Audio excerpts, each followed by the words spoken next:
Hello friends, स्वागत है आप सभी का आपका प्यारा सा यूट्यूब चैनल ओके एजुकेशन में।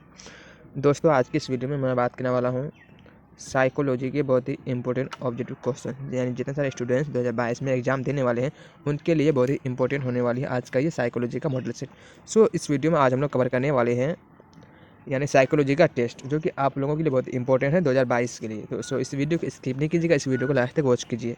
और जी हाँ, जितने सारे क्वेश्चंस आपसे सॉल्व होता है तो वो सारे मतलब कितने मार्क्स आपका आता है वो आप कमेंट बॉक्स में कमेंट कर सकते हैं। ओके, तो चलिए क्वेश्चन नंबर 1 है आपके स्क्रीन में। कह रहा है कि एक लड़की में अपने पिता के प्रति कामुक लगाव तथा अपने माँ के प्रति घृणा का भाव है, इस तरह की स्थिति को क्या कहा गया है? तो इस तरह की स्थिति को क्या कहा गया? आपके पास 4 ऑप्शंस है, देख लीजिए। ऑप्शन ए आपका दिया गया and option B, option C और ऑप्शन डी इस प्रकार दिया गया है। ओके, इनमें से कौन सा राइट ऑप्शन है वो आप चुन सकते हैं।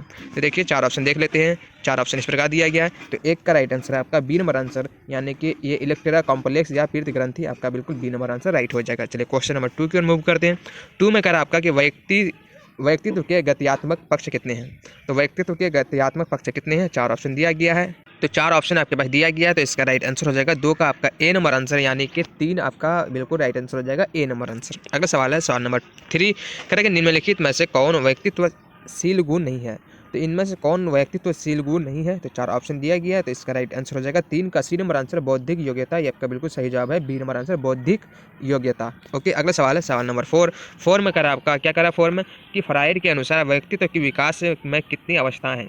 तो फ्राइड के अनुसार व्यक्तित्व विकास में कितनी अवस्था है?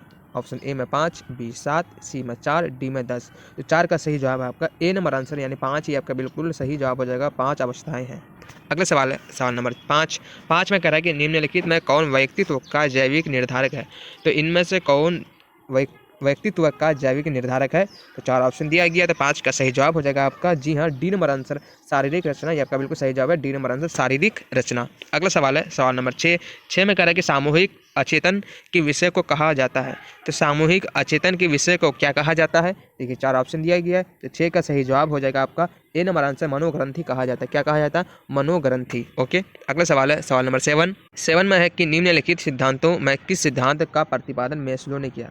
तो इन चारों सिद्धांत में किस सिद्धांत का प्रतिपादन मैस्लो ने किया था? देखिए 4 ऑप्शन दिया गया है, तो 7 का राइट आंसर हो जाएगा आपका जी हाँ डी नंबर आंसर कार्यान्वयन सिद्धांत। ये आपका बिल्कुल D number answer right answer हो जाएगा 7 का डी। अगला सवाल है सवाल नंबर 8, कर व्यक्तित्व के आत्म सिद्धांत को किस मनोवैज्ञानिक ने प्रतिपादन किया? तो व्यक्तित्व के आत्म सिद्धांत को किस मनोवैज्ञानिक ने प्रतिपादन किया था? तो इसका सही जवाब है आपका 8 का आपका राइट आंसर हो जाएगा ए नंबर आंसर रोजर्स। से आपका बिल्कुल सही जवाब हो जाएगा 8 का A number answer Rogers. Okay, so question number 9 की ओर मूव करते हैं। 9 में कह रहा है आपका कि जातीय अचेतन का उल्लेख सर्वप्रथम किसने किया? तो जातीय अचेतन का उल्लेख सर्वप्रथम किसने किया? 4 ऑप्शन दिया गया है आपका। 9 का राइट आंसर हो जाएगा आपका बी नंबर आंसर, यानी गुंग ने किया था। ये आपका बिल्कुल बी नंबर आंसर राइट हो जाएगा, गुंग ने किया था।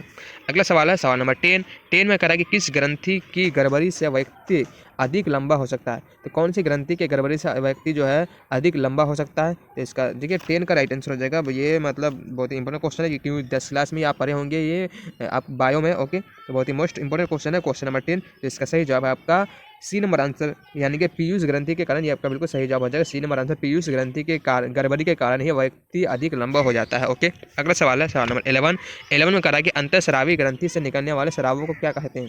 तो अंतःस्रावी ग्रंथि से निकलने वाली जो स्राव होता है, जो बहता है, उससे क्या कहते हैं? तो इसका सही जवाब हो जाएगा आपका 11 का आपका ए नंबर आंसर, यानी कि हार्मोन कहा जाता है। ये आपका बिल्कुल सही जवाब हो जाएगा हार्मोन। अगला सवाल है सवाल नंबर 12 में करा कि आनुवांशिकता का प्रभाव व्यक्तित्व विकास पर किस रूप से पड़ता है?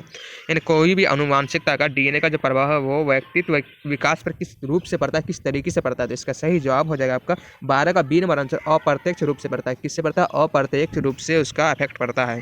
अगला सवाल है सवाल नंबर 13, 2 या 2 से अधिक व्यक्तियों के बीच वार्तालाप और अंतर क्रिया को क्या कहा जाता है? यानी कि जब 2 या 2 से अधिक व्यक्तियों के बीच अगर वार्तालाप हो, जब कन्वर्सेशन हो, तो और उसके बाद अंतर क्रिया को, यानी इसको क्या कहा जाता है? तो इसका सही जवाब हो जाएगा आपका 13 का ए नंबर आंसर, यानी साक्षात्कार कहा जाता है। क्या कहा जाता है? साक्षात्कार। ये आपका बिल्कुल सही जवाब हो जाएगा, साक्षात्कार कहा जाता है, इंटरव्यू। ओके, अगला सवाल है सवाल नंबर 14 में आपका व्यक्तित्व का अर्थ क्या है?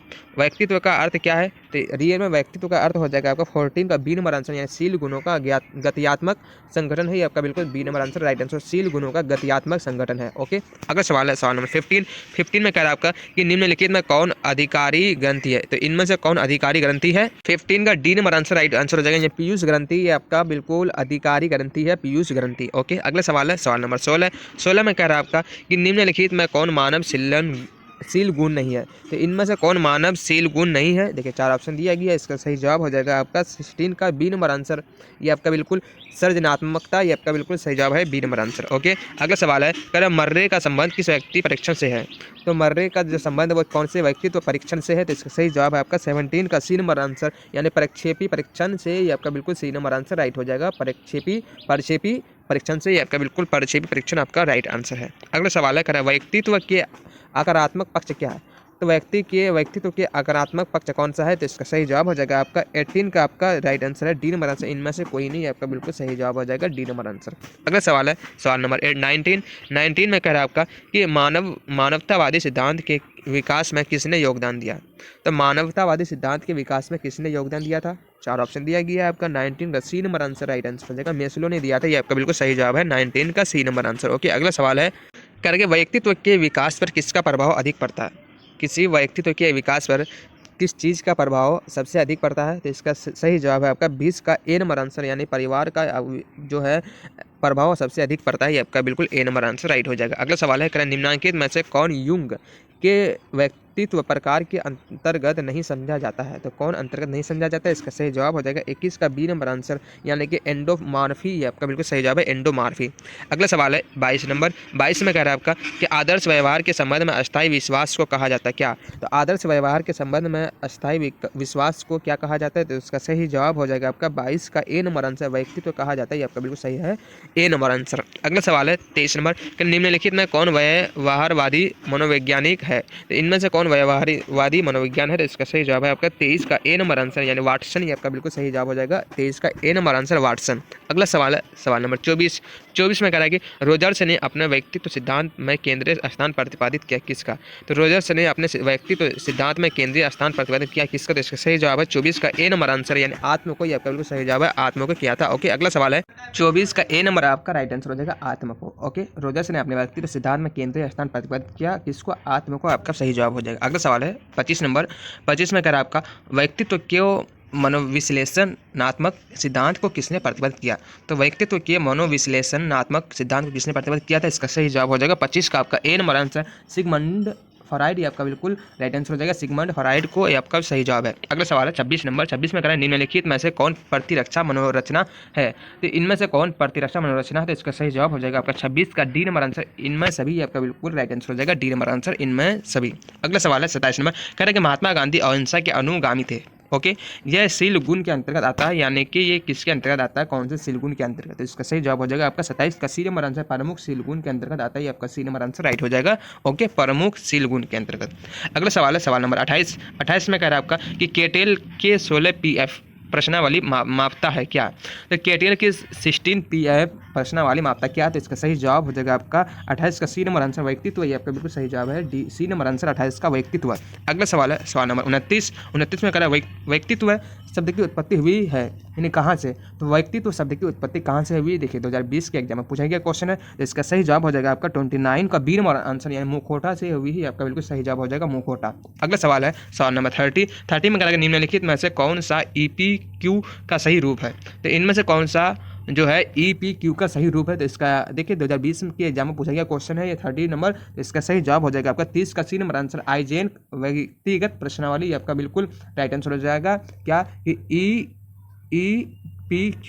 तो इसका क्या हो जाएगा EPQ का सही रूप, तो आइजेनक व्यक्तिगत प्रश्नावली, आपका बिल्कुल सही जवाब हो जाएगा। Okay, C number answer. अगला सवाल है ये क्वेश्चन में 31 बहुत ही मोस्ट इंपोर्टेंट क्वेश्चन है। कह रहा है कि रोसार का स्याही धब्बा परीक्षण में कार्ड होता है तो क्या होता है। तो इसका देखिए 31 का राइट आंसर हो जाएगा आपका जी हाँ डी नंबर आंसर, यानी कि 10 होता है। कितना होता है तो 10 होता है, आपका बिल्कुल सही जवाब हो जाएगा 10। देखिए 2020 के एग्जाम में पूछे गए क्वेश्चन, बहुत ही मोस्ट इंपोर्टेंट क्वेश्चन है। अगला सवाल देख लेते हैं 32 नंबर 32 भी बहुत मोस्ट इंपोर्टेंट क्वेश्चन है क्योंकि 2020 के एग्जाम में पूछे गए क्वेश्चन से। ओके, तो कह रहा है कि किशोरावस्था का प्रमुख विशेषता अनियता संकट से है, यानी ये किसने कहा था। तो ये अनन्यता संकट है, ये किसने कहा था। तो इसका सही जवाब हो जाएगा आपका 32 का बी नंबर आंसर। यानी इरिक्सन ने कहा था, ये आपका बिल्कुल सही जवाब है। इरिक्सन ने क्या कहा था कि किशोरावस्था का प्रारंभिक विशेषता अनियंत्रितता संकट है, ये कहा था किसने? इरिक्सन ने कहा था। ओके, इसका सही जवाब है बी नंबर आंसर। अगला सवाल है 33 नंबर। 33 में कह रहा है कि किसने पूर्णतः प्रकार्यशील, किसने पूर्णतः यानी पूरी तरह से प्रकार्यशील व्यक्ति पर अधिक बल दिया? तो किसने दिया था? देखिए 2020 के एग्जाम में पूछा गया क्वेश्चन है ये, तो यानी टच किया गया क्वेश्चन है 2020 में। तो सो बहुत सारे यानी क्वेश्चन जो मैं इनमें से बहुत सारे क्वेश्चन क्या है मतलब प्रीवियस एग्जाम में पूछा गया क्वेश्चन है। सो इस वीडियो को अच्छे से देख लीजिएगा आप लोग। ओके, तो इसका 33 का राइट आंसर हो जाएगा आपका ए नंबर आंसर, रोजर्स। ये आपका बिल्कुल सही जवाब है, रोजर्स। तो इस तरह से मैंने 33 क्वेश्चन कवर कर चुके हैं। आप अब ये कमेंट कीजिएगा आपका 33 में से कितना मतलब मार्क्स आ रहा है।